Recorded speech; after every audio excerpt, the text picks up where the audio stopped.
ये कहानी है गरीब हेमलता और उसकी 3 मासूम बच्चियों की।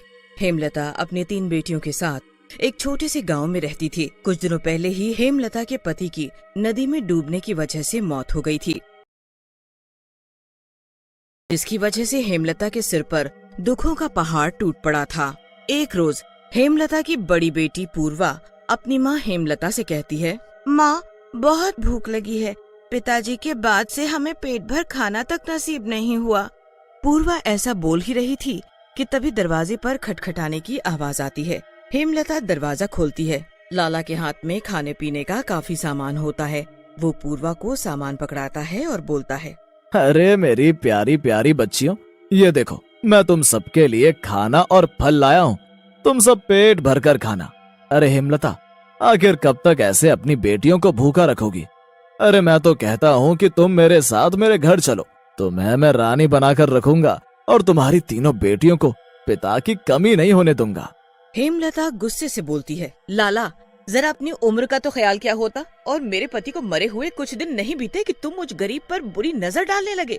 अरे अरे अरे अरे अरे मैं तो बस तीनों बच्चियों के लिए कह रहा था। अरे मेरे तो ना आगे कोई है ना पीछे कोई। तुम मेरे जीवन में आ जाओगी तो तुम्हें भी सहारा मिल जाएगा और मेरा भी भला हो जाएगा। लाला, आप मेरे बच्चों के लिए इतना सब खाना लाए, उसके लिए आपका धन्यवाद। अब आप यहाँ से जा सकते हैं। हेमलता की बात सुनकर लाला वहाँ से चला जाता है कि तभी आसमान में काले बादल छाने लगते हैं। माँ, लगता है बहुत जोर की बारिश होने वाली है, और जरा देखो तो हमारे छप्पड़ की छत भी टूटी हुई है। तुम चिंता न करो मेरी बच्चियों, सब ठीक हो जाएगा। मैं अभी जंगल जाकर लकड़ियों और बांस का इंतजाम करती हूँ, फिर हम मिलकर अपने छप्पड़ की छत ठीक करेंगे। तुम पीहू और छुटकी का ध्यान रखना।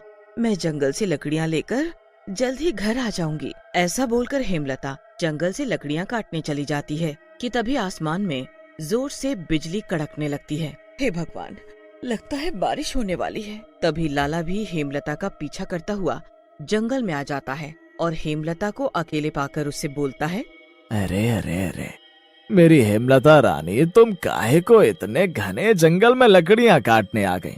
अरे मुझे कहा होता मैं तुम्हारे लिए अपने गोदाम से लकड़ियां भिजवा देता।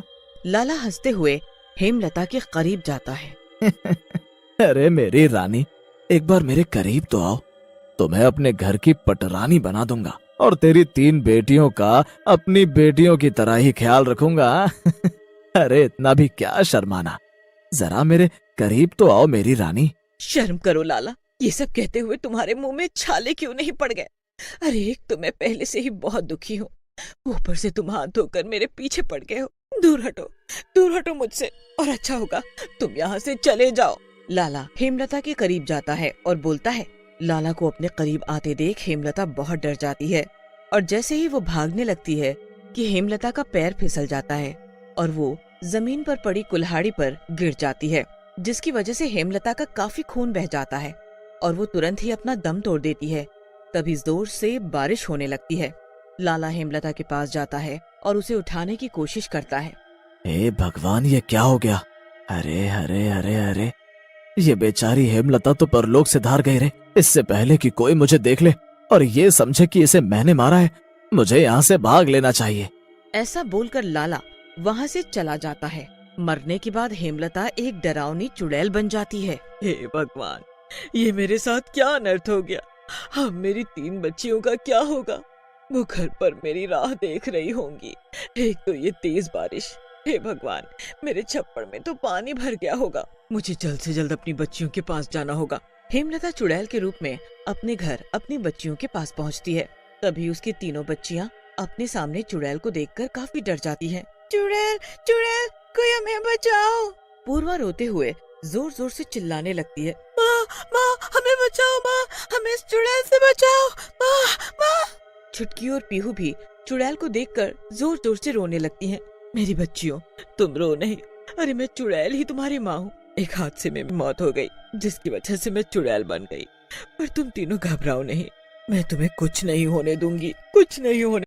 माँ देखो ना, घर में कितना सारा पानी आ गया है, ऊपर से टूटी छत से पानी झमाझम गिरे जा रहा है। मुझे तो बहुत डर लगने लगा है। हे भगवान, पानी तो कमर तक पहुँच गया है, हमें जल्द ही किसी से मदद मांगनी होगी। तभी पीहू जोर से रोने लगती है। चुड़ैल पीहू के आंसू पोंछती है और देखती है कि पीहू को बहुत तेज बुखार है। पीहू, तुम्हें तो बहुत तेज बुखार है, तुम चिंता मत करो, तुम्हारी माँ तुम्हें अभी दवा खाने ले जाएगी। चुड़ैल अपनी बेटियों को लेकर वहाँ से निकलती है कि तभी उसकी सबसे छोटी बेटी छुटकी पानी में कहीं गुम हो जाती है। मेरी चुटकी कहीं नजर नहीं आ रही। पूरे गांव में सब जगह बस पानी ही पानी था। सभी गांव वाले अपने बीवी बच्चों और जानवरों को लेकर इधर से उधर भागते हुए दिखाई दे रहे थे। तभी चुड़ैल को शीला काकी दिखाई देती है। शीला काकी, आपने मेरी चुटकी को कहीं देखा है क्या? काकी चुड़ैल को देखकर काफी डर जाती है। एक तो पूरे गांव पर बाढ़ का कहर मंडरा रहा है, ऊपर से चुड़ैल कहाँ से आ टपक पड़ी। अरे काकी, मैं हेमलता हूँ, किसी वजह से मेरी मौत हो गई जिस कारण मैं एक चुड़ैल बन गई। काकी, आप मुझे पहले बताओ कि आपने मेरी चुटकी को कहीं देखा है? चुड़ैल को देखकर सभी गांव वाले डरने लगते हैं। अरे आप सब लोगन का इससे डरने की जरूरत नहीं है, ये तो बेचारी हेमलता है। जरा देखो बेचारी को, पहले पति चल बसा और अब ये, और चुटकी का भी देखो कुछ पता नहीं है कहाँ पानी में बह गई। हे भगवान, अब मैं क्या करूं? कहाँ ढूंढूं अपनी बच्ची को? फिर चुड़ैल और पूर्वा चुटकी को आवाज लगाते हुए ढूंढने लगते हैं। कुछ ही देर में बारिश भी बंद हो जाती है, पर पूरे गांव में पानी ही पानी भरा होता है कि तभी चुड़ैल और पूर्वा की आवाज सुनकर लाला वहां जाता है और चुड़ैल से बोलता है, हेमलता, तुम्हारी ये हालत मेरी वजह से हुई है, हो सके तो मुझे माफ कर देना और तुम चिंता ना करो, मैं चुटकी को ढूंढने में तुम्हारी मदद करूंगा। मुझ बदनसीब चुड़ैल माँ पर तो बाढ़ का कहर ऐसा आया कि मैं क्या बताऊं। मेरी एक बच्ची बुखार से तप रही है और दूसरी बाढ़ के पानी में न जाने कहाँ गुम हो गई। ऊपर से बाढ़ की वजह से हमारा झोपड़ा भी डूब गया। अब मैं क्या करूंगी? ऐसा बोलकर चुड़ैल रोने लगती है। तभी लाला चुड़ैल से बोलता है, तुम रो नहीं, पहले तो तुम मुझे पीहू को दो, मैं इसे दवाखाने ले जाकर इसे दवा दिलाता हूँ। तुम जाकर चुटकी को ढूंढो और तुम्हें घबराने की जरूरत नहीं है। मैंने जो गलती की है उसे सुधारने का एक मौका तो मुझे मिलना ही चाहिए। फिर लाला पीहू को दवाखाने ले जाता है तो दूसरी ओर चुड़ैल अपनी बड़ी बेटी पूर्वा के साथ अपनी चुटकी को ढूंढने निकल जाती है। चुटकी को ढूंढते ढूंढते दिन से रात हो जाती है। बाढ़ का पानी भी धीरे धीरे कम हो जाता है कि तभी चुड़ैल थक कर एक पेड़ के पास जाकर खड़ी हो जाती है और जोर जोर से रोने लगती है कि तभी पेड़ के ऊपर से चुटकी की आवाज आती है, माँ माँ माँ, मुझे बचा लो माँ। चुड़ैल चुटकी को पेड़ पर लटका देखकर उसे झट से वहाँ से उतार लाती है। तभी वहाँ लाला भी आ जाता है। चलो अच्छा है कि चुटकी भी मिल गई और पीहू का बुखार भी अब ठीक है और धीरे धीरे बाढ़ का पानी भी कम होने लगा है। हेमलता, मैं माफी के काबिल तो नहीं हूँ, पर फिर भी हो सके तो मुझे माफ कर देना। मुझे तुम पर बुरी नजर नहीं डालनी चाहिए थी। मैं सच में अपने किए पर बहुत शर्मिंदा हूँ। मेरी ही वजह से आज तुम एक चुड़ैल बन गई हो। लाला, जो हुआ उसे भूल जाओ और तुमने आज मेरी मदद करके बहुत अच्छा काम किया। मेरी बेटी ही मेरा सब कुछ है, इनके सिवा तो मेरे पास अब कुछ भी नहीं बचा है। रहने के लिए मुझ गरीब माँ के पास एक झोपड़ा था, पर बाढ़ के कारण अब तो वो भी मुझसे छिन गया। हेमलता, मैंने तुमसे पहले भी कहा था कि मेरे तो ना आगे कोई है और न पीछे, इसलिए अगर तुम मुझ पर भरोसा करो तो मैं तुम्हारी बेटियों को अपने साथ अपनी बेटियों की तरह अपने घर में रख सकता हूँ। उन्हें अपनी बेटियों की तरह ही पूरा प्यार सम्मान दूंगा और कभी कोई तकलीफ नहीं होने दूंगा। फिर लाला चुड़ैल के आगे हाथ जोड़ता है और बोलता है, मुझे अपने पाप धोने का एक मौका दे दो हेमलता, मैं तुम्हारे आगे हाथ जोड़ता हूँ। अगर मेरी बेटियां तुम्हारे पास सुरक्षित रहेंगी तो मेरी आत्मा को भी मुक्ति मिल जाएगी, पर अगर मेरी बेटियों को जरा भी तकलीफ हुई तो मैं तुम्हें नहीं छोड़ूंगी लाला, क्योंकि अब मैं एक चुड़ैल हूँ, हेमलता नहीं। फिर चुड़ैल लाला को अपनी तीनों बेटियों को सौंपकर वहाँ से चली जाती है। लाला भी चुड़ैल से किए वादे के अनुसार चुड़ैल की तीनों बेटियों का अपनी बेटियों की तरह ही ध्यान रखता है। अपनी बेटियों को सुखी देखकर चुड़ैल की आत्मा को भी मुक्ति मिल जाती है और वो वहाँ से हमेशा के लिए गायब हो जाता। एक बार एक रामपुर गांव के बीचों बीच एक हवेली थी। गांव वालों का मानना था कि उस हवेली में भूत और चुड़ैलें रहती हैं। कई बार उस हवेली से रातों में अजीब अजीब सी आवाजें आती थी। एक दिन गांव वाले चौपाल में बैठे हुए बातें कर रहे होते हैं।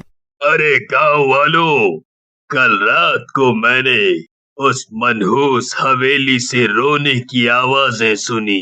अब हम क्या बताएं सरकार, हमारा घर तो उस मनहूस हवेली के पास ही है। हमें तो रोज ही किसी औरत के चिल्लाने की आवाज आती है।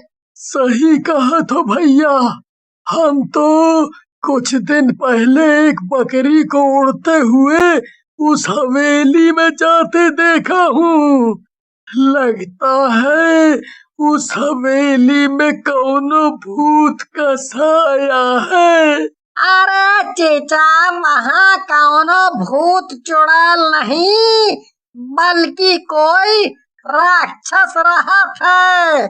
हाँ, अरे एक दिन तो मैंने किसी के जोर जोर से हंसने की आवाजें भी सुनी है उसी हवेली से। हाँ। सुनील की बातें सुनकर और गांव वाले भी अपने साथ हुई घटनाएं सरपंच जी को बताने लगते हैं। तभी वहां खड़ा दीनू बोलता है, अरे सरपंच जी, मैं तो कहता हूँ आपको ये हवेली गिरवा देनी चाहिए। न रहेगा बांस, न बजेगी बांसुरी। देखो गांव वालों, ये कोई आसान बात नहीं है। इसमें कई कानूनी पचड़े भी होते हैं। कल को कोई इस हवेली का असली मालिक आ गया तो? नहीं नहीं, हम इतनी जल्दी इस पर कोई फैसला नहीं ले सकते।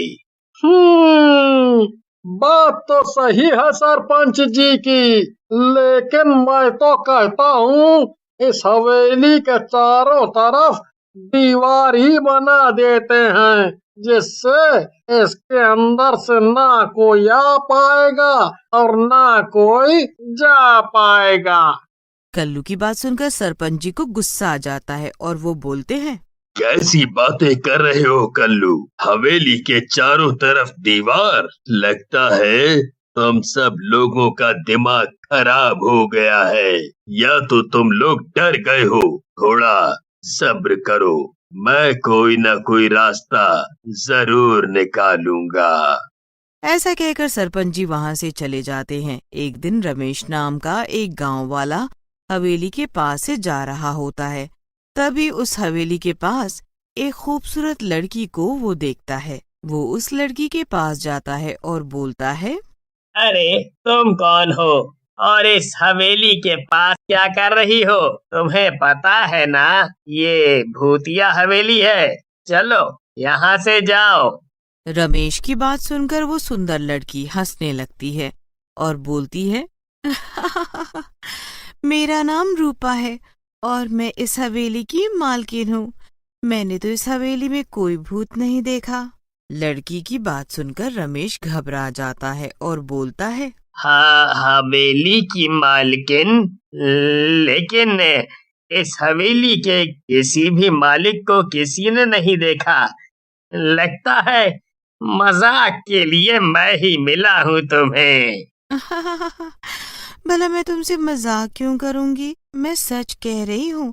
अगर तुम्हें विश्वास ना हो तो तुम मेरे साथ चल सकते हो हवेली के अंदर। लेकिन रूपा की बातों में न जाने क्या जादू था। उस लड़की के पीछे पीछे उस हवेली की तरफ चल पड़ता है। रूपा और रमेश हवेली के अंदर पहुंचते हैं। रूपा रमेश से कहती है, आप पहली बार हवेली में आए हैं, मैं आपके खाने के लिए कुछ लाती हूँ। ऐसा कहकर रूपा वहां से चली जाती है। रमेश हवेली में घूमने लगता है। तभी रमेश के पीछे से रूपा की आवाज आती है, अजी सुनिए, देखिए ना मैं आपके लिए खाने में क्या लेकर आई हूँ। जैसे रमेश रूपा की आवाज सुनकर घूमता है, वहां का नजारा देखकर घबरा जाता है। वहां एक सरकटी चुड़ैल खड़ी होती है, जिसने अपना सर अपने हाथ में पकड़ा होता है। उसके दूसरे हाथ में खून से भरा एक प्याला होता है। चुड़ैल, गाँव वाले सही कह रहे थे, इस हवेली में चुड़ैल का वास है। आज तो मैं गया। तभी रमेश हवा में उड़ने लगता है और हवेली के दरवाजे के बाहर गिर जाता है। रमेश को बहुत चोट लगती है और वो बेहोश हो जाता है। अगली सुबह गांव वालों को रमेश दिखता है। दीनू रमेश से पूछता है, अरे रमेश भैया, क्या हुआ? ये सब का है? इसने किया? हवेली। लेकिन रमेश हवेली का नाम लेकर और इशारा कर बेहोश हो जाता है और मर जाता है। गांव वाले इस घटना से बेहद घबरा जाते हैं और सरपंच जी के पास जाते हैं। सरपंच जी, कछु करिए। पहले तो इस हवेली के अंदर ही सब कुछ होता था, लेकिन लगता है हवेली के प्रेत अब बाहर आने लगे हैं और अब हम सबको नहीं छोड़ेंगे। नहीं नहीं कल्लू, तुम और गांव वाले घबराओ मत। मेरा बेटा कल विदेश से आ रहा है। वो इन बातों पर विश्वास नहीं करता। उसे एक बार गांव से वापस चले जाने दो, फिर मैं कुछ करता हूँ। देखा भाइयों, हल्का खून गरीब का। खुद का बेटा इन चक्करों में ना पड़े, इसलिए सब गांव वालों को चुप रहने के लिए बोल रहा है। सही कहा है किसी ने, गरीब की कहीं भी इज्जत नहीं होती, कहीं इज्जत नहीं होती। तो तू सही रहा है, लेकिन इसके बेटे को लाने तो हम दोनों ही जाएंगे ना। रास्ते में बता देंगे उसको सब कुछ। फिर देखते हैं क्या होता है। फिर कल्लू और दीनू भी वहां से चले जाते हैं। अगले दिन कल्लू और दीनू सरपंच के बेटे राहुल को लेने चले जाते हैं। राहुल अपने साथी रोहित के साथ आया होता है। राहुल कल्लू को देखकर बोलता है, अरे कल्लू भैया, वाह, आप आए हो हम दोनों को लेने। मजा आ जाएगा। आप तो बिल्कुल नहीं बदले, बल्कि और लौंडे जैसे लग रहे हो। एकदम हीरो। और दीनू भैया तो एकदम ऋतिक लग रहे हैं। राहुल के मुंह से तारीफ सुनकर कल्लू और दीनू खुश हो जाते हैं। दीनू गाड़ी को हवेली की बजाय दूसरे रास्ते से ले जाने लगता है। ये देख राहुल बोलता है, अरे दीनू भैया, गांव का सीधा रास्ता तो हवेली की तरफ से जाता है ना, आप वहां से क्यों नहीं जा रहे? राहुल भैया, वहाँ पर खतरा है, इसीलिए नहीं जा रहे हैं। खतरा? वो भी हवेली से? देखा रोहित, कैसी बातें कर रहे हैं दीनू भैया। फिर राहुल के कहने पर दीनू उसे गांव में हो रही सारी घटना बताता है। फिर राहुल और रोहित को घर छोड़कर दीनू और कल्लू भी अपने घर चले जाते हैं। कुछ दिनों गांव में रहने के बाद एक दिन राहुल और रोहित सरपंच जी के पास जाते हैं और बोलते हैं, बाबूजी, ये सब गांव वालों से मैंने हवेली के बारे में बहुत कुछ सुना है। अब वहाँ जाके देखना चाहता हूँ कि वहाँ पे क्या है। लोग सही बोल रहे हैं कि झूठ बोल रहे हैं, ये पता लगाने चाहता हूँ। राहुल की बात सुनकर सरपंच जी घबरा जाते हैं और बोलते हैं, नहीं नहीं मेरे बच्चों, मैं तुम्हें ऐसा नहीं करने दे सकता। वहाँ खतरा है। वो हवेली मनहूस है। पिताजी, आप कैसी बातें कर रहे हैं? आजकल के जमाने में ऐसी बातें कौन करता है? और फिर गांव वालों के लिए भी तो हमारा कुछ कर्तव्य बनता है। मैं तो वहाँ जरूर जाऊंगा। ऐसा कहकर राहुल और रोहित वहां से चले जाते हैं और हवेली के अंदर जाकर सो जाते हैं। आधी रात में जब उनकी नींद खुलती है तब उनका बेड हवा में उड़ रहा होता है। रोहित राहुल को जगाता है और बोलता है, अरे राहुल, उठो जल्दी, देखो हमारा बेड हवा में उड़ रहा है। लगता है गांव वाले सही कह रहे थे, इस हवेली में चुड़ैलों का वास है। कैसी बातें करते हो रोहित? चुड़ैल होती तो हमारी जान ले चुकी होती। तुम डरो मत, मेरे रहते कुछ नहीं होगा। रोहित और राहुल बेड से नीचे कूद जाते हैं। तभी राहुल को एक खुशबू आती है। फिर राहुल और रोहित खुशबू की दिशा में खींचे चले जाते हैं। खुशबू एक बंद कमरे से आ रही होती है। फिर रोहित और राहुल दरवाजे को तोड़ देते हैं। कमरे के अंदर 3 परियां बंधी होती हैं। खुशबू परियों में से आ रही होती है। परियां उन दोनों को देखकर हैरान हो जाती हैं और बोलती हैं, तुम दोनों कौन हो? हम तीनों को आजाद करवा दो। यहाँ रहने वाली चुड़ैल ने हमें कैद करके रखा है और हमें रोज मारती पीटती रहती है। तभी वहाँ चुड़ैल आ जाती है और बोलती है, तुम दोनों टुच्चे से मनुष्य इन परियों को आजाद करवाओगे? लगता है तुम दोनों को कच्चा ही खाना पड़ेगा। हम चुड़ैलों पर ये काली नीली पीली बेल्टें नहीं चलने वाली, समझा? ऐसा कहकर चुड़ैल रोहित को उठाकर पटक देती है। रोहित बेहोश हो जाता है, लेकिन तभी राहुल चुड़ैल के ऊपर अपना भगवान शंकर का लॉकेट डाल देता है। चुड़ैल लॉकेट के डालने से ही जलने लगती है। ये महादेव का लॉकेट क्यों डाल दिया मुझ पर? हटा इसे, नहीं तो मैं जल जाऊंगी। थोड़ी देर में चुड़ैल जलकर भस्म हो जाती है और परियां भी चुड़ैल के जादू से आजाद हो जाती हैं। एक गांव नाहरपुर में 4 छोटी लड़कियां खेल रही थीं, जिनके नाम रमा, बिमला, पिंकी और बिन्नी थे। वो चारों लड़कियां खूब मस्ती करती थी। एक दिन चारों लड़कियां खेल रही होती हैं, तभी रमा बाकी तीनों लड़कियों से बोलती है, अरे सहेलियों, बड़ा समय हो गया है ये रस्सा टाप खेलते हुए, क्यों ना कुछ और खेला जाए? रमा की बात सुनकर बिन्नी हंसने लगती है और बोलती है, कह तो तू सही रही है रमा, ये रस्सा टापने के गेम से तो मन दुखी हो गया है, कुछ और खेलने का मन कर रहा है अब तो। बिन्नी की बात सुनकर पिंकी बोलती है, हाँ, तुम दोनों ने तो मेरे मुंह की बात छीन ली।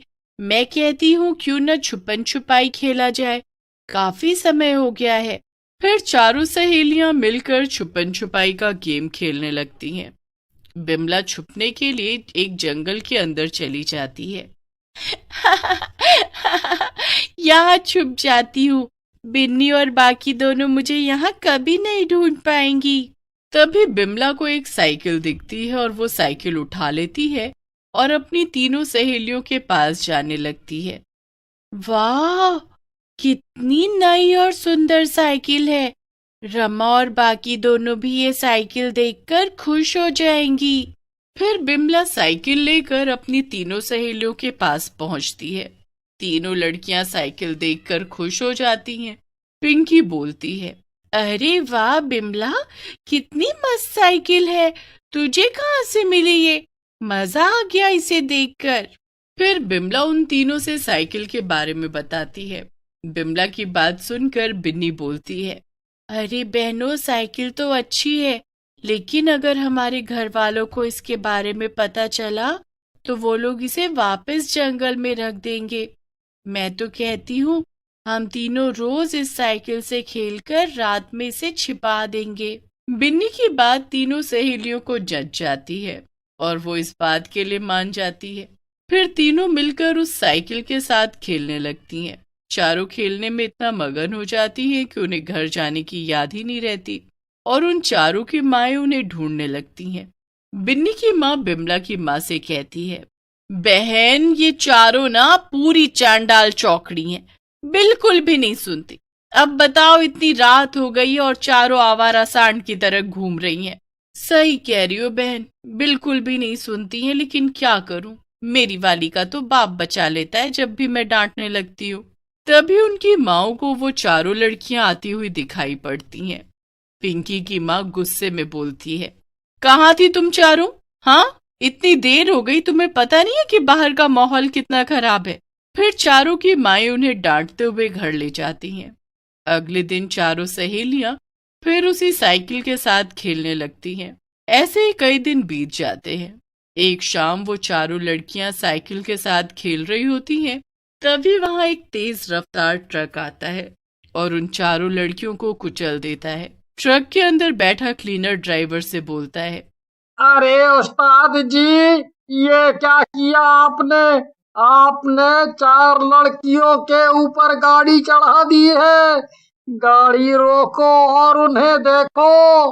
अबे तुझे देखना है तो आगे तुझे उतार देता हूँ, जाकर देख ले। मैं नहीं रुकने का। अबे हीरो, अगर यहाँ रुके तो पब्लिक ने मार मार कर अपना रेडिएटर खराब कर देना है, समझा? फिर ड्राइवर ट्रक लेकर वहां से भाग जाता है। रात हो जाती है और चारों लड़कियों के घर वाले घर में परेशान बैठे होते हैं। बिमला की माँ बोलती है, बहनों, आज इन चारों को छोड़ेंगे नहीं। इन चारों ने तो नाक में दम कर दिया है। बताओ, इतनी रात हो गई, अब तक चारों का कहीं कुछ पता भी नहीं है।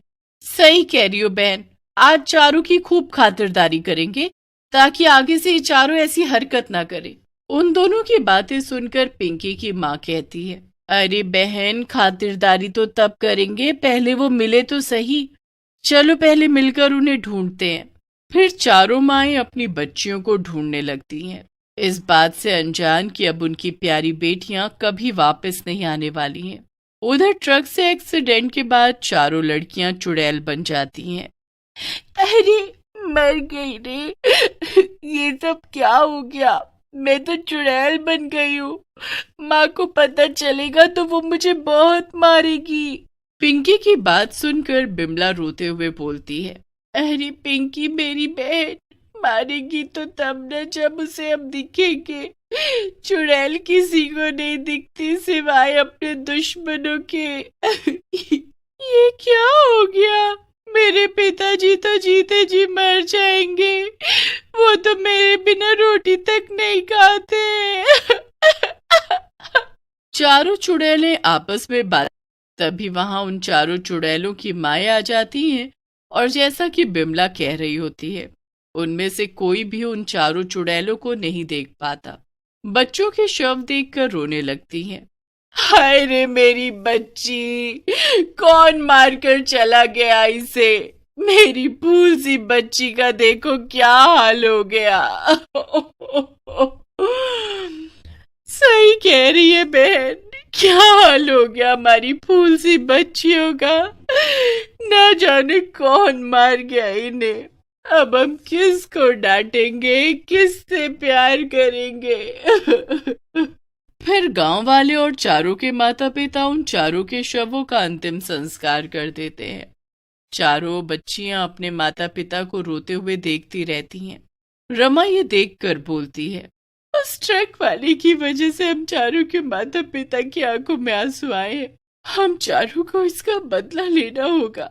सही कह रही हो बहन, सही बात है, लेकिन इसके लिए हमें उस मनहूस ट्रक ड्राइवर को ढूंढना होगा। फिर चारों चुड़ैलें वहां से चली जाती हैं, लेकिन उनकी साइकिल से खेलने की आदत नहीं जाती और वो चारों साइकिल से रोज उसी जगह पर खेलती रहती है और चुड़ैल होने की वजह से उन्हें कोई देख नहीं पाता है। एक रात शंभू शराबी वहां से गुजर रहा होता है। अरे बाबा, ये क्या हो रहा है? साइकिल बिना ड्राइवर के ही चल रहा है। आज तो मैंने पी भी नहीं है, फिर इतना नशा क्यों? मुझे लगता है यहाँ कोई भूत आ गया है। ऐसा कहकर शंभू वहां से भाग लेता है और गांव में जाकर लोगों को बताता है, लेकिन गांव वाले उसकी बातों को मजाक में उड़ा देते हैं। फिर सारे गांव वाले वहां से चले जाते हैं, लेकिन चुड़ैलें वहां पर आती रहती हैं और किसी न किसी गांव वाले को साइकिल चलाते हुए दिखती रहती हैं। धीरे धीरे गांव वालों को भी यकीन हो जाता है कि वहां किसी चुड़ैल का ही साया है। इस वजह से वहां से कोई गांव वाला नहीं जाता है। एक दिन वही ट्रक ड्राइवर वहां से ट्रक लेकर जा रहा होता है। ओ मैं निकला ट्रक लेके गाँव से, ओ जंगल से एक मोड़ आया, मैं ट्रक अपना भगा लाया। उस्ताद, गाड़ी रोको, सामने से कोई साइकिल आ रही है। रोको नहीं तो एक्सीडेंट हो जाएगा। अरे छोटे, ऐसे कैसे हो जाएगा? ये देख ब्रेक। लेकिन कंडक्टर जगह को पहचान लेता है और बोलता है, उस्ताद जी, ये तो वही जगह है जहां आपने एक्सीडेंट किया था और 4 लड़कियों की जान गई थी। मनहूस, धीरे से बोल, कहीं किसी ने सुन लिया तो पुलिस में केस चल जाएगा। चल, साइकिल को उठा और फेंक दे। ड्राइवर की बात सुनकर कंडक्टर साइकिल उठाने लगता है, लेकिन उससे साइकिल नहीं उठती है। लेकिन जैसे ही ड्राइवर साइकिल को छूता है, चारों चुड़ैलें वहां आ जाती हैं और बोलती हैं, तो तू है वो मनहूस जिसने हम चारों को मार डाला और यहाँ से भाग गया। चुड़ैल को देखकर ड्राइवर भागने की कोशिश करता है, लेकिन चुड़ैलें उसे पकड़ लेती हैं। कोई और चारा न देखकर ड्राइवर गांव वालों को मदद के लिए बुलाने लगता है।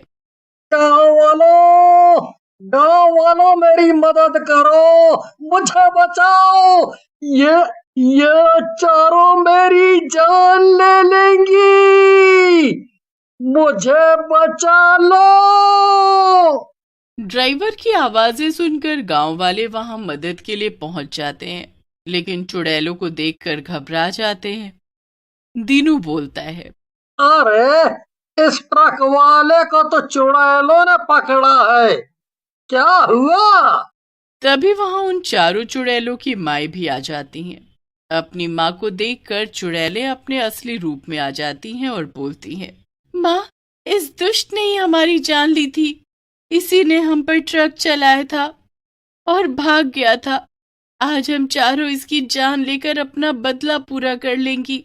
रमा की बात सुनकर उसकी माँ बोलती है, नहीं बेटी, ये गलत बात है। इसके किए की सजा इसको कानून देगा। तुम चारों ऐसा मत करो और आखिरी बार अपनी माँ की बात मान जाओ। माँ, जब आप लोग कह रहे हो तो हम इन दोनों को छोड़ रहे हैं और अब हमें जाना होगा, क्योंकि हमारा बदला पूरा हो गया और हम चारों भी आपसे आखिरी बार मिल लिए। ऐसा कहकर चारों चुड़ैलें वहां से चली जाती हैं और फिर गांव वाले ट्रक वाले को पुलिस के हवाले कर देते हैं। पंकज नाम का एक लड़का था जिसे घूमने का बड़ा शौक था। वो अलग अलग शहर में घूमने के लिए नए नए बहाने ढूंढता रहता था। वो किसी भी मौके पर आने के लिए घूमने का कोई ना कोई बहाना निकाल ही लेता था। एक बार पंकज बैठे बैठे अपना फोन चला रहा था कि तभी उसके ताऊजी का कॉल आया। जी, नमस्ते ताऊ जी, बताइए कैसे याद किया आपने मुझे? अरे बेटा, नमस्ते नमस्ते।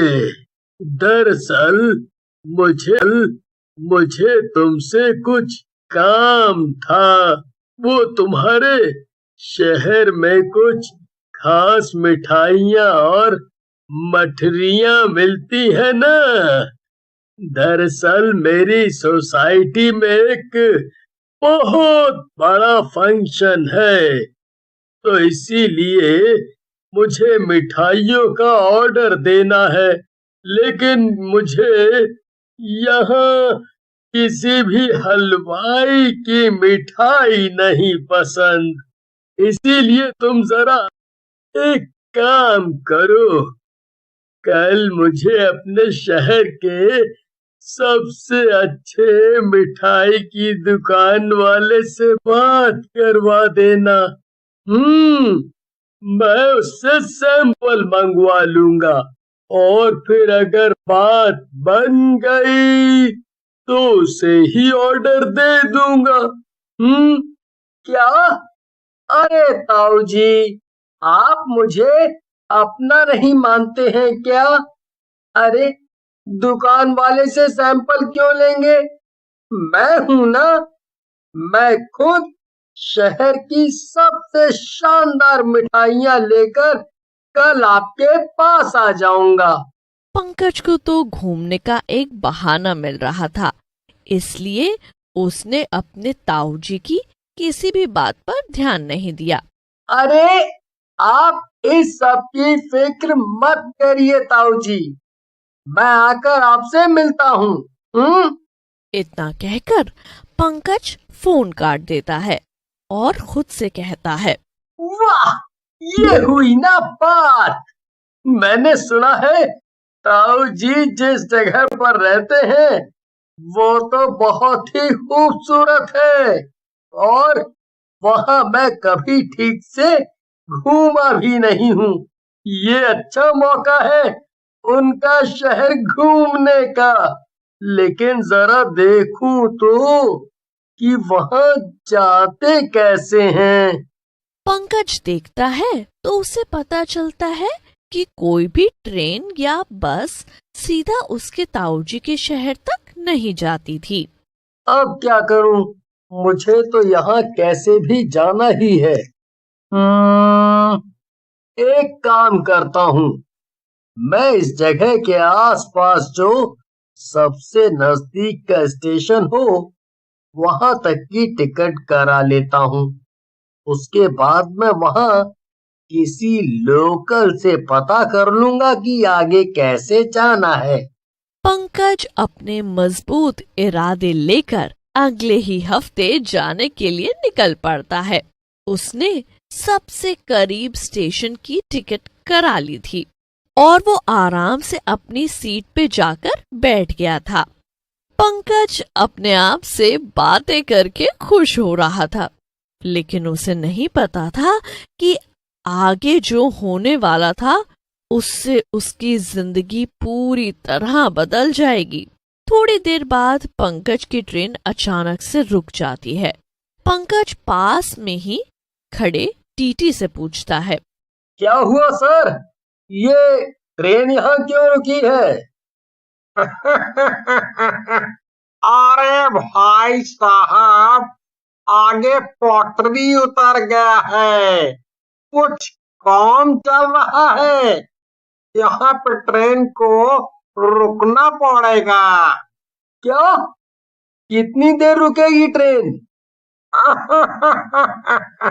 जहाँ तक हमको लगता है कम से कम 5-6 घंटे तो आराम से लगेंगे। अरे नहीं, 5-6 घंटे तो बहुत ज्यादा है। इतनी देर तो मैं यहाँ पर नहीं रुक सकता हूँ। मुझे सुबह होने से पहले ही पहुँचना है।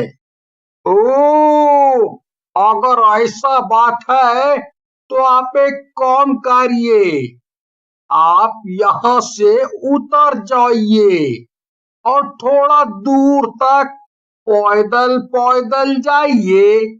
उसके बाद आपको कोई ना कोई सवारी मिल जाएगी जो आपको किसी नजदीक के स्टेशन पहुंचा देगी, क्योंकि यहाँ तो अभी अच्छा खासा वक्त लगेगा ही। पंकज झट से ट्रेन से उतर जाता है और पैदल चलने लगता है। वो एक अलग ही रास्ते पे चल रहा था जो शहर से उल्टी तरफ जा रहा था। थोड़ी दूर चलने के बाद उसे एक स्टेशन दिखाई देता है। पंकज स्टेशन के अंदर चला जाता है, लेकिन ये स्टेशन काफी अजीब था। हर तरफ सन्नाटा छाया हुआ था और स्टेशन बहुत सुन। पंकज रिसेप्शन पर जाता है और देखता है कि वहाँ पर एक आदमी दूसरी तरफ मुंह करके बैठा हुआ था। सुनिए सर जी, मुझे पता करना है कि अगली गाड़ी कब तक आएगी। पंकज की आवाज सुनकर भी वो आदमी पलटकर कोई जवाब नहीं देता है। पंकज के दोबारा पूछने पर वो आदमी बहुत ही डरावनी हंसी हंसने लगता है और भारी आवाज में बोलता है, अगली गाड़ी का नाम है मौत एक्सप्रेस और वो बस थोड़ी ही देर में आती होगी। अरे ये तो बड़ा ही अजीब सा आदमी है। जरा देखो तो कैसे बहकी बहकी बातें कर रहा है। ये जरूर नशे में होगा। लोग ड्यूटी के टाइम भी ऐसे नशे में रहते हैं और फिर हम जैसे आम पैसेंजर्स को कितनी तकलीफ होती है। पंकज इधर उधर टीटी का ऑफिस ढूंढने लगता है। ढूंढते ढूंढते उसे एक पुराना सा कमरा दिखाई देता है। वो अंदर चला जाता है और अंदर 2 आदमी टेबल पर सर झुकाकर बैठे थे। पंकज के बुलाने पर दोनों टीटी अपना सर उठाते हैं और उन्हें देखकर पंकज दंग रह जाता है।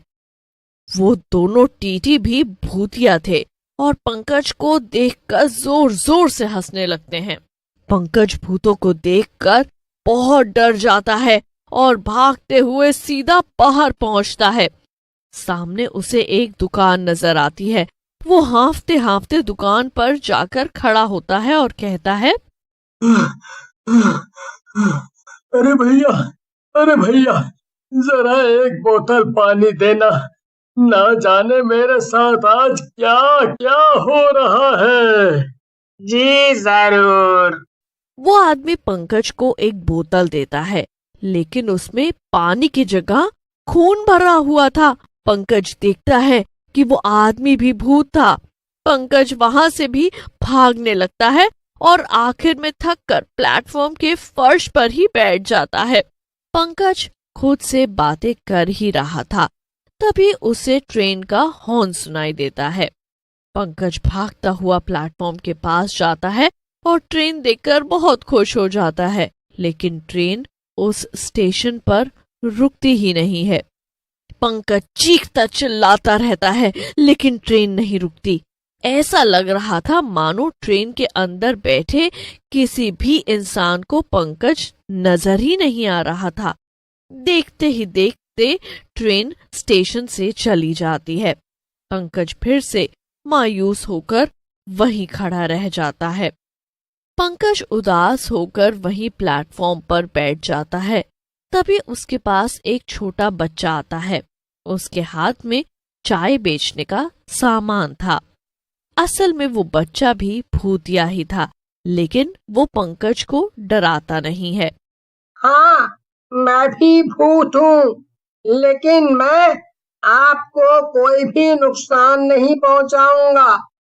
दरअसल मैं भी आप ही की तरह यहाँ पर गलती से आ गया था और फिर इन भूतों ने मिलकर मुझे मार दिया।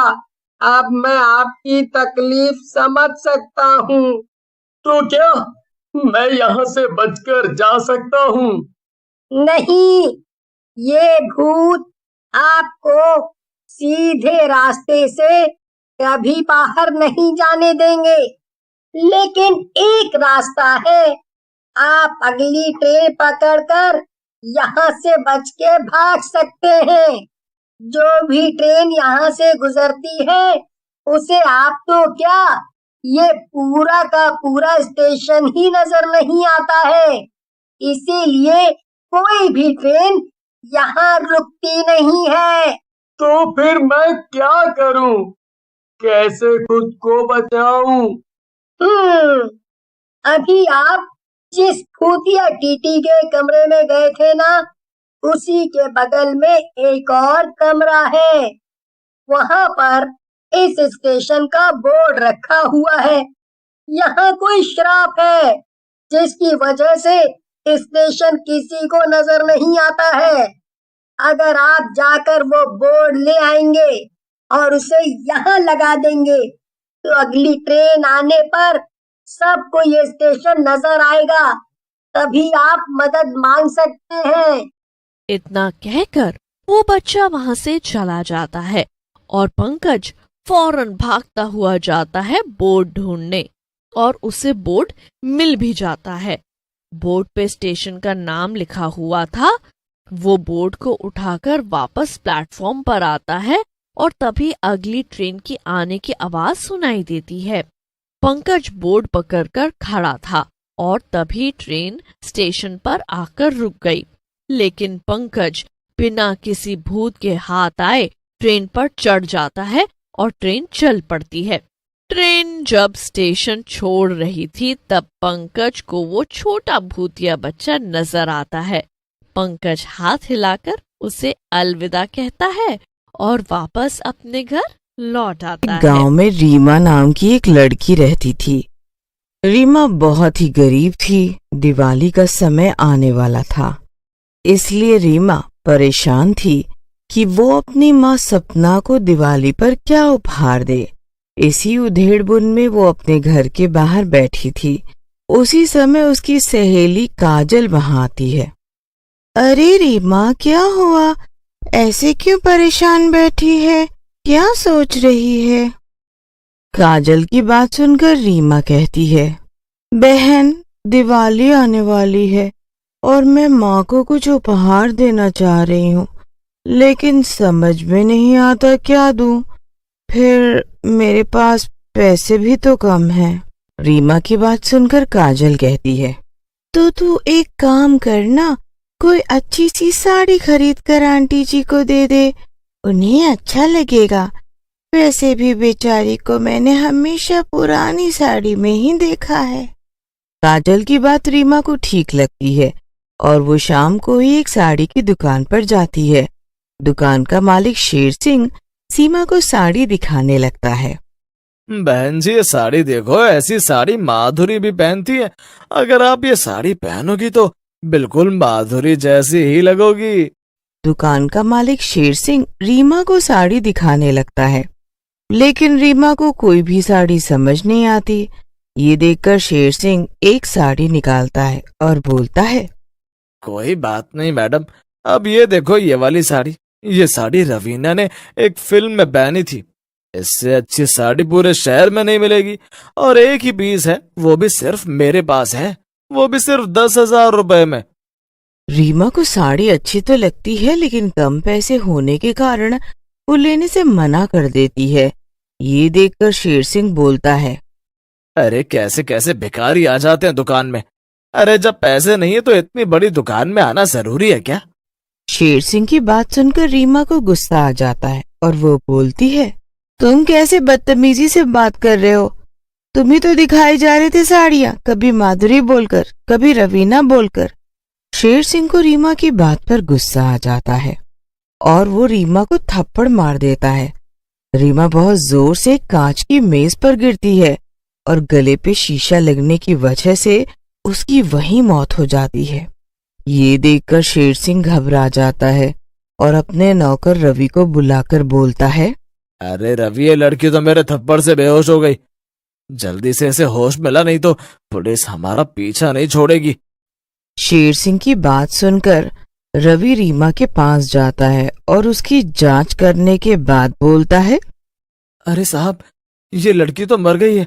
देखो, इसके गले में कांच घुस गया है। लगता है आपने इसे कुछ ज्यादा जोर से मार दिया है। अरे रवि, ऐसा मत बोल यार, अगर ये मर गई तो पुलिस मेरे पीछे पड़ जाएगी। कुछ भी कर, ठीक कर इसे। साहब, ये सचमुच मर चुकी है और इससे पहले पुलिस यहाँ आए इसकी लाश को कहीं ठिकाने पर लगा देते हैं। कुछ भी कर रवि, लेकिन मुझे बचा ले। फिर रवि और शेर सिंह मिलकर रीमा को शोरूम के भीतर ही दफना देते हैं और शोरूम बंद करके चले जाते हैं।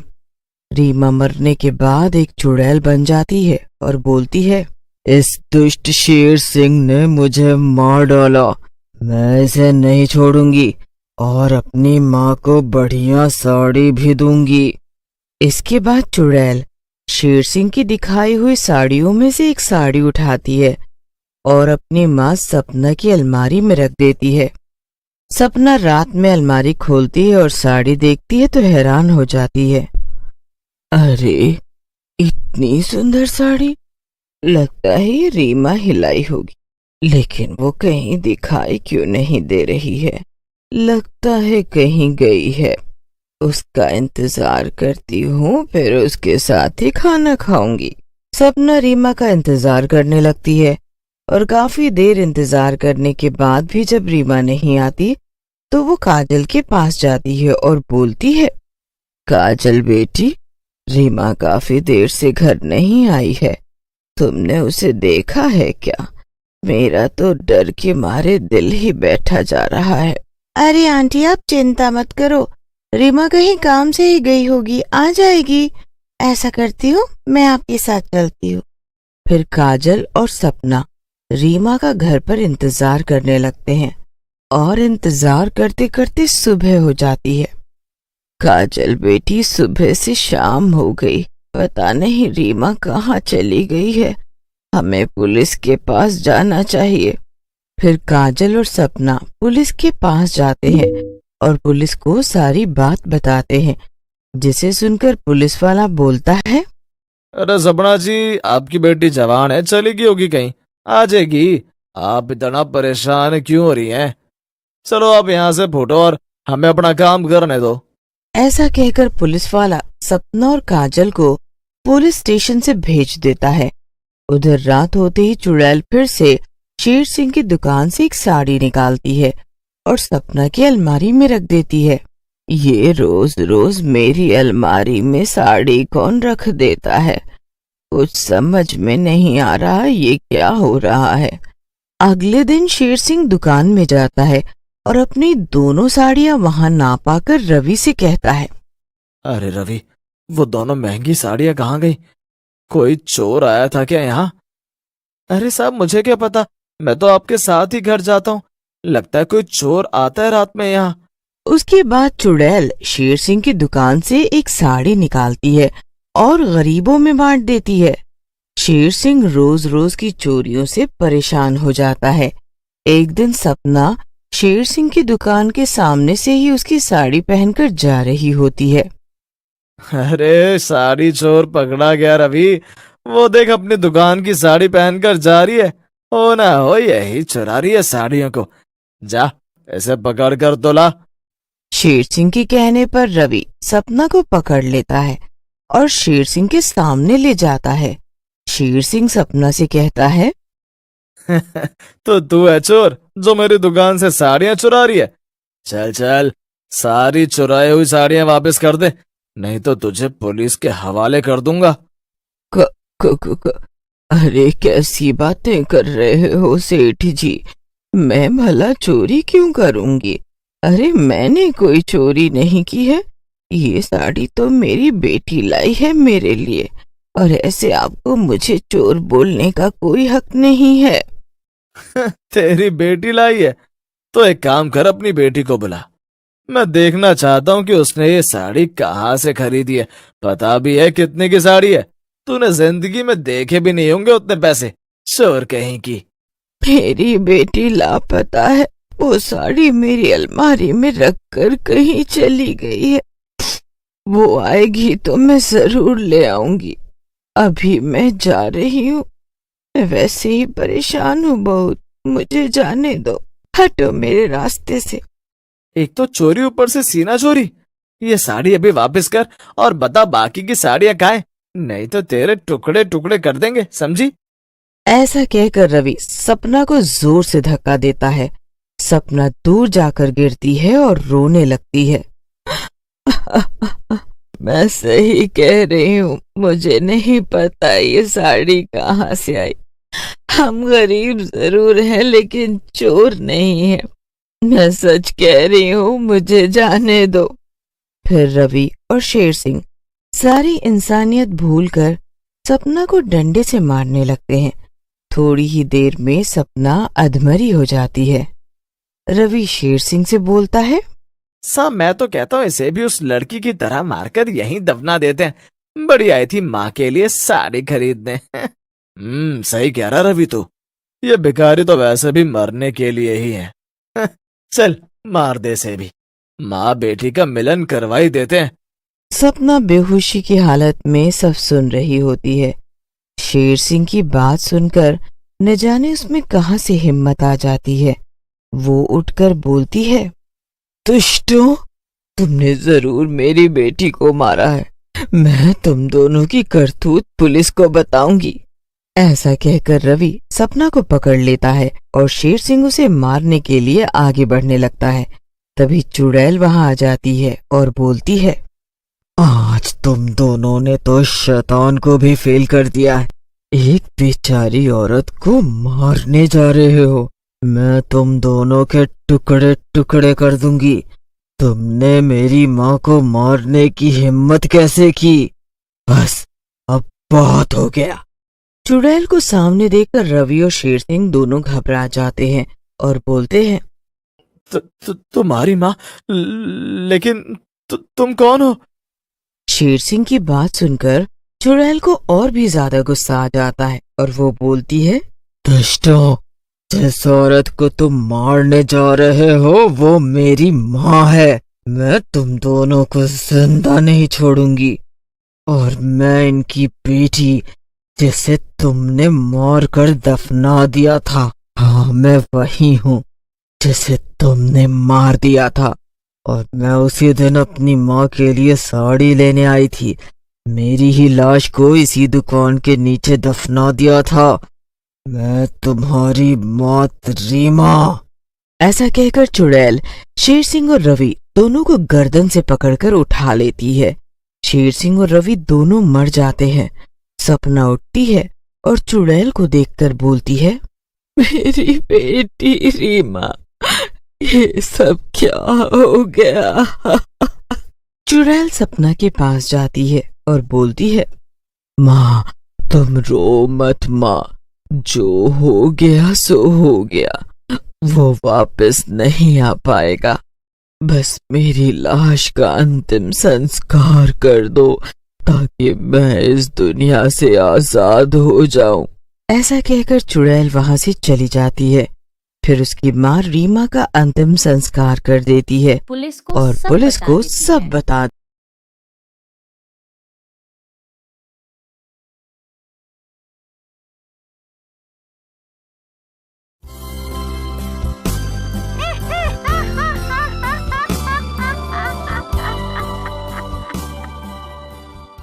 गांव में राजा और नंदिनी नाम के लड़का और लड़की भी रहते थे जो कि एक दूसरे से प्यार करते थे। नंदिनी के पिताजी गांव के सरपंच थे और एक बहुत ही अमीर इंसान थे। एक दिन राजा और नंदिनी गांव के बाग में बैठे बातें कर रहे होते हैं। राजा, एक बात तो बताओ, तुम मुझसे शादी कब करोगे? मेरे पिताजी मेरे लिए लड़का देख रहे हैं, तुम घर पर आकर उनसे मेरा हाथ मांग लो। अच्छा, तो ये तो बहुत अच्छी बात है, तुम कर लो ना शादी उससे।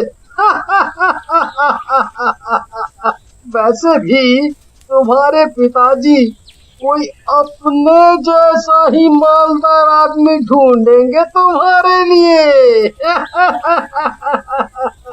कर लो ही। किसी दिन शादी करवा देंगे मेरी, और तुम उसी शादी में सबको शरबत पिला रहे होंगे, तब हंसना। अरे नंदिनी, मेरी नंदू, तुम भी ना कितना गुस्सा करती हो, तुम्हें पता नहीं तुम्हारे पिताजी कितने बड़े आदमी हैं, वो हमारे प्यार को नहीं समझेंगे। बाकी अगर तुम कहती हो तो मैं आकर बात कर लूंगा तुम्हारे पिताजी से। तभी नंदिनी के पिता भानु वहाँ आ जाते हैं। उनके साथ गांव के कई और लोग भी होते हैं। अरे दोस्त, तुझे कहीं जाने की जरूरत नहीं, हम खुद ही यहाँ आ गए हैं।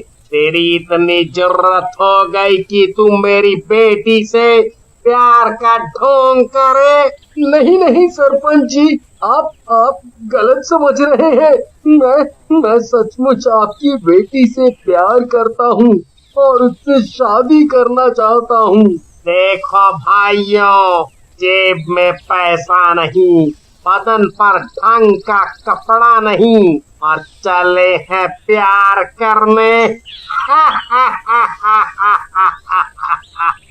पिताजी, आपको राजा की ऐसी बेइज्जती करने का कोई हक नहीं है। मैं भी उससे प्रेम करती हूँ। तभी भानु का एक साथी ताहिर बोलता है, अरे भानु भाई, आप इनकी बातें क्यों सुने जा रहे हैं? मैं तो कहता हूँ इस राजा का बाजा बजा दो, अपने आप अकल ठिकाने पर आ जाएगी। छोड़ दो मुझे दुष्टों, मैंने क्या बिगाड़ा है तुम्हारा? सिर्फ एक प्यार ही तो किया है। छोड़ दो मुझे। मेरे अंधे माँ बाप, उनकी सेवा के लिए कोई भी नहीं है घर पर। छोड़ दो मुझे, छोड़ दो। लेकिन भानु और उसके साथी राजा की एक बात नहीं सुनते और राजा को मार मार कर मार डालते हैं और भानु नंदिनी को ले जाकर घर में बंद कर देता है। ये तो मर गया लगता है। अरे इससे पहले कोई देख ले, इसे यहीं दफना दो और चलो यहाँ से। पिताजी, आप और गांव वालों ने ये बहुत बुरा किया है। मैं इस सब का बदला लूंगी। मैं किसी को नहीं छोड़ूंगी। अब इस गांव में कभी खुशियां नहीं आएंगी। ऐसा कहकर नंदिनी अपने कमरे में बंद हो जाती है। उसके कई दिनों तक नंदिनी के कमरे से कोई आवाज नहीं आती है। ये देखकर भानु को शक होता है और वो उसके कमरे का दरवाजा तोड़ देता है। वहां नंदिनी की लाश पंखे से लटक रही होती है।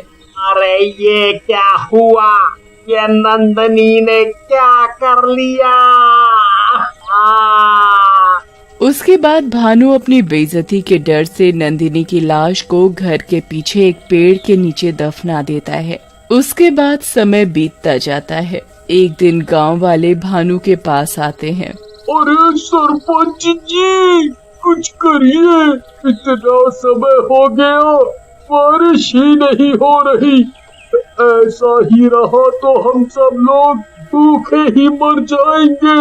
अब तो पीने का पानी भी धीरे धीरे खत्म होने लगा है। तुम चिंता ना करो, हम सरकारी हैंड पंप लगवाने और नए तालाब बनाने के लिए सरकार से बात करेंगे। तभी बादलों से बारिश होनी शुरू हो जाती है। वाह, मजा आ गया। क्या बादल है, आज तो खूब बारिश होगी। वाह वाह वाह वाह, चलो नहाने चला जाए। वाह वाह, मजा आ गया, मजा। लेकिन तभी उनकी खुशी गम में बदल जाती है। आसमान से पानी नहीं, खून बरस रहा होता है। अरे बंता भैया, ज्यादा खुश ना हो, ये पानी नहीं खून है।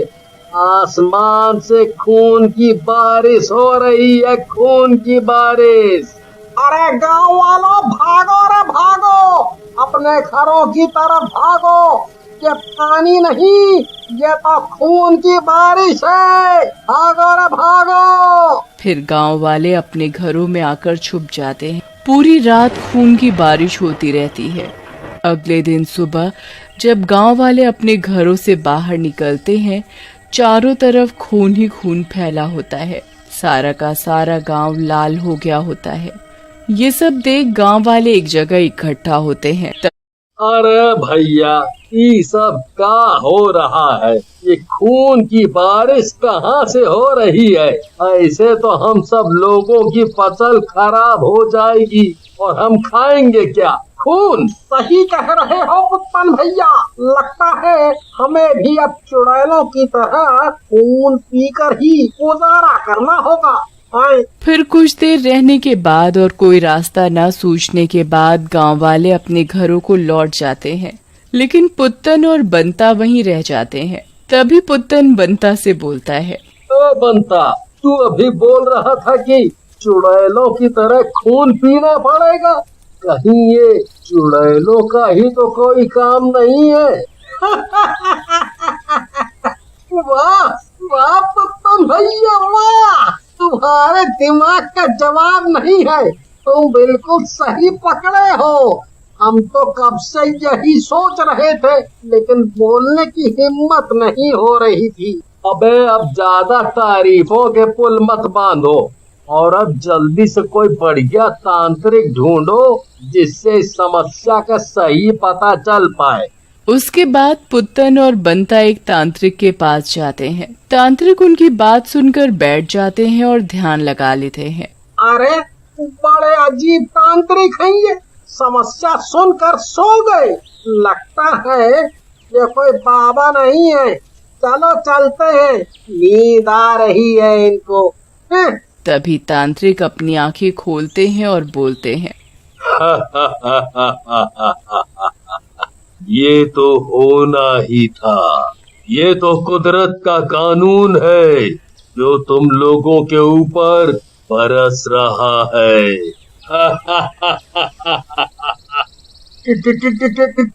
कुदरत का कानून? हम कुछ समझे नहीं बाबा, हमने ऐसा क्या कर दिया? तुमने नहीं, तुम्हारे उस पाखंडी और दुष्ट सरपंच भानु ने। एक गांव में कबीर फिर और तांत्रिक हुस्ना उन नाम दोनों की को पति रात में और हुई पत्नी सारी रहते थे। घटना उनकी और शादी को राजा और कई साल नंदिनी हो के गए थे, बारे में लेकिन उन दोनों को कोई बच्चा नहीं हो रहा था, जिसके कारण उसकी सास अक्सर उसे ताने दिया करती थी। अरे कोई वारिस तो दे दे, हमें लगता है कबीर के बाद कोई हमारे खानदान का नाम लेने वाला ही नहीं बचेगा। पता नहीं कौन सी मनहूस घड़ी थी जब तुझे हम इस घर में ब्याह के लाए थे। सब इल्जाम मेरे ऊपर ही लगा दो आप। चुप कर। अरे मेरे बेटे में क्या दोष? दोष सिर्फ तेरे में ही है और मुझसे जबान दराजी करती है। इसके बाद हुस्ना की सास हुस्ना को जोर से एक थप्पड़ मार देती है और वहाँ से चली जाती है। उसी रात अरे हुस्ना, तुम इतनी बुझी बुझी और दुखी क्यों रहती हो? क्या हुआ अगर हमारे बच्चा नहीं है तो? दुनिया में कई लोग हैं जिनके पास कोई बच्चा नहीं है। तो ये बात अपनी डायन माँ को समझाओ ना, उसे तो बच्चा चाहिए बस। और तुम माँ के आगे जबान खुलती नहीं, चले आते हो रात में उलुलू करने। किसी दिन मूड ज्यादा खराब किया ना तो जहर डाल दूंगी सबके खाने में। छोड़ो ना जान, माँ की तो आदत है फालतू की बातें करने की। उनकी बातों पर ज्यादा ध्यान ना दिया करो। उसके बाद दोनों सो जाते हैं। उसी रात हुस्ना को एक ख्वाब आता है कि गांव के बाहर एक फकीर होता है और वो उसके पास जाती है और फकीर उसे आशीर्वाद देता है। फिर उसे बच्चा हो जाता है, लेकिन उस बच्चे के 4 हाथ और 2 सर होते हैं। वो पूरा नीले रंग का होता है और उसने हाथ में किसी का कटा हुआ सर पकड़ा होता है। हुस्ना डर के मारे कांप जाती है और अगले ही दिन हुस्ना चुपचाप बिना किसी को बताए उसी जगह पर जाती है। हाँ, अरे बाप रे, ये तो बिल्कुल वही जगह है, सपनों वाली। तभी उसको वहाँ एक कुटिया दिखाई देती है। हुस्ना कुटिया के अंदर जाती है तो उसे सपने वाला फकीर दिखाई देता है। अरे बाप रे, आप तो मेरे सपने में आए थे। हाँ हुस्ना बेटी, मैंने ही सपने में आके तुम्हें बुलाया था। बाबा, आपको मेरा नाम कैसे पता? मुझे तेरा ही नाम क्या, तेरे पति कबीर और तेरे मन की इच्छा के बारे में सब पता है, लेकिन तेरी किस्मत में तो बच्चे का योग ही नहीं है। नहीं, ऐसा मत कहो बाबा, मैं कहीं मुंह दिखाने लायक नहीं रहूंगी। मेरी सास तो वैसे ही इतने ताने देती है मुझे, तो कुछ करो ना बाबा, नहीं तो मेरा जिंदा रहना मुश्किल हो जाएगा। लेकिन हुस्ना, तेरी किस्मत में तो बच्चे का योग नहीं है। तू जो भी करेगी वो भगवान की मर्जी के खिलाफ जाएगा। जिद मत कर। नहीं बाबा, मैं कुछ नहीं जानती, बस आप कुछ भी करके एक औलाद दे दो मुझे बाबा, बस एक औलाद दे दो। ठीक है, अगर तेरी यही इच्छा है तो कल रात को मैं तेरे घर के पीछे आऊंगा। तू आ जाना और मैं फल दूंगा, वो खा लेना। फिर हुस्ना वहाँ से चली जाती है और अगली रात फकीर कहे अनुसार उसके घर के पीछे आता है और उसे एक फल खाने को देता है। फिर फकीर वहाँ से चला जाता है। हुस्ना फल खा लेती है। फल को खाते ही हुस्ना बेहोश हो जाती है। अगले दिन हुस्ना को होश आता है तो उसे बहुत अजीब सा लगता है। फिर कुछ दिनों बाद हुस्ना को पता चलता है कि वो माँ बनने वाली है। ये बात कबीर को पता चलती है तो वो भी बहुत खुश होता है। कुछ दिनों बाद हुस्ना को बच्चा होने वाला होता है, लेकिन दुर्भाग्यवश उस दिन हुस्ना की सास और कबीर घर पर नहीं होते। किसी तरह दाई वहाँ आ जाती है। अरे हुस्ना बेटा, ये क्या है? ये क्या है? ये शैतान है, शैतान। अरे क्या हुआ दाई माँ, आप मेरे बेटे को ऐसे कैसे बोल रही हैं? क्या हुआ? लो बेटा, तुम भी देख लो। उसे देखते ही हुस्ना के होश उड़ जाते हैं। वो वही सपने वाला बच्चा होता है जिसके 2 सर और 4 हाथ होते हैं। उसका रंग भी जहर जैसा नीला होता है। तभी वो दाई के हाथ से छूट जाता है, लेकिन वो गिरने की बजाय उड़ने लगता है और रोने की बजाय हंसने लगता है।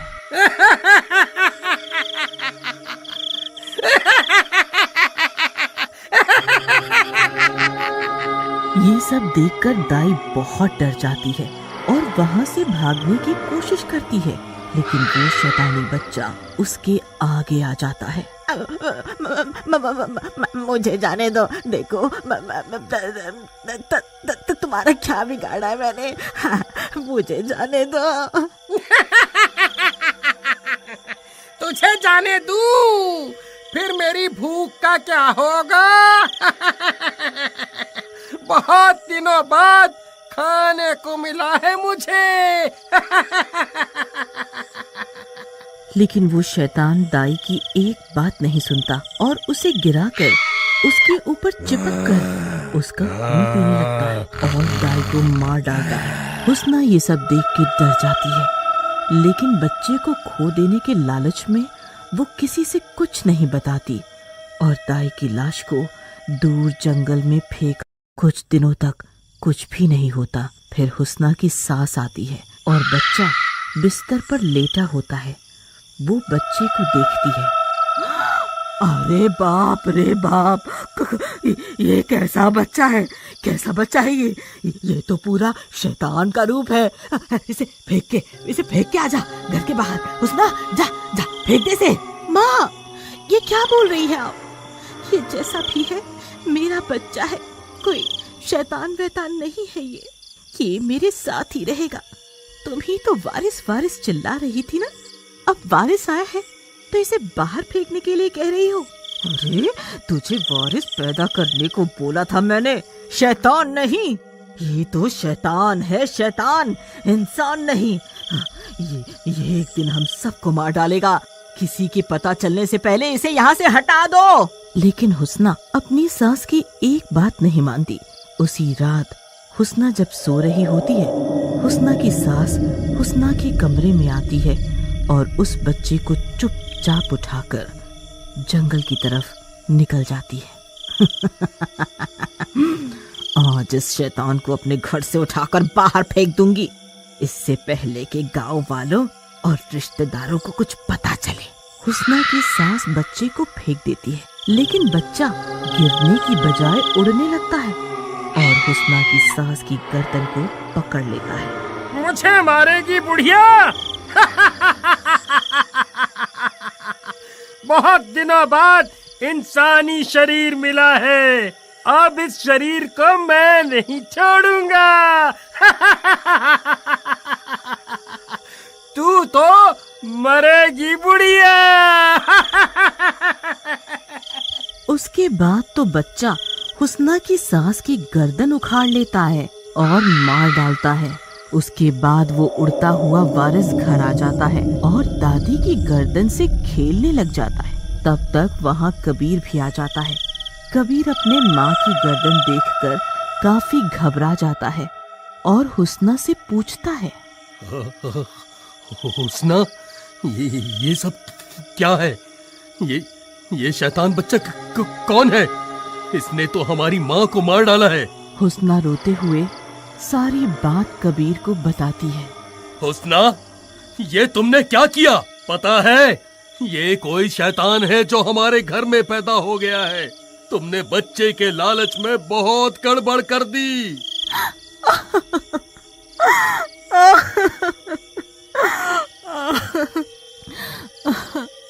हाजी, मैंने ये सब जानबूझ के नहीं किया। कबीर, मैं तो सिर्फ एक बच्चा चाहती थी। हाँ, मुझे क्या पता था कि एक शैतान घर में पैदा हो जाएगा। चलो अभी के अभी उस फकीर के पास चलते हैं, वही हमें कुछ रास्ता बताएंगे। वो लोग भागने लगते हैं। तभी वो शैतानी बच्चा उनके सामने आके खड़ा हो जाता है। कहाँ जा रहे हो? पूज्य पिताजी, अब आप इस घर से नहीं जा सकते। ये तो मेरी माँ है, इसे तो शायद मैं कुछ ना कहूँ, लेकिन आपको तो मैं नहीं छोड़ूंगा, ना ही दया करूंगा। फिर वो बच्चा उन पर हमला कर देता है। कबीर और हुस्ना उसे धक्का देकर वहाँ से भागते हैं। बच्चा भी उनका पीछा करने लगता है। हुस्ना, हम इस शैतान से ऐसे नहीं जीत पाएंगे। तुम्हें उस फकीर के पास पहुंचना होगा। लेकिन तुम कबीर, तुम मेरी चिंता ना करो, मैं इसे रोकता हूँ, बस तुम जल्दी आना। उसके बाद कबीर रुक जाता है और हुस्ना फकीर की कुटिया की तरफ भागने लगती है। तूने मेरी माँ को कहाँ भगा दिया? तेरे को मारने के बाद मैं उससे भी ढूंढ लूंगा। इधर हुस्ना भागते भागते फकीर की कुटिया में पहुंच जाती है। आओ, मुझे पता था बेटी, तू आएगी। मना किया था ना मैंने तुझे, लेकिन तू नहीं मानी। अब रो, वो शैतान किसी को नहीं छोड़ेगा। पहले सब गांव वालों को मारेगा, फिर तुझे। बाबा, गलती हो गई मुझसे। एक बच्चे के लालच में मैंने बहुत बड़ी गलती कर दी। बाबा बचा लो, बाबा बचा लो मुझे और मेरे पति को। मार दो इसे, बाबा मार दो इसे, मार दो। ये ऐसे नहीं मरेगा, इसे सिर्फ तुम ही मार सकती हो, और तुम्हें इस बच्चे के दिल में एक ही बार में वार करके तलवार मारनी होगी। उसके बाद फकीर मंत्र पढ़ के एक तलवार हुस्ना को दे देता है। हुस्ना वो तलवार लेकर वापस उसी जगह पहुंचती है। वहाँ उस शैतान ने कबीर की दोनों टांगे खाली होती हैं और कबीर के ऊपर बैठा होता है। हुस्ना ये देखकर बहुत गुस्से में आ जाती है। दुष्ट, तुझे मैंने अपनी कोख से पैदा किया और आज तू मेरे सुहाग को ही मार रहा है।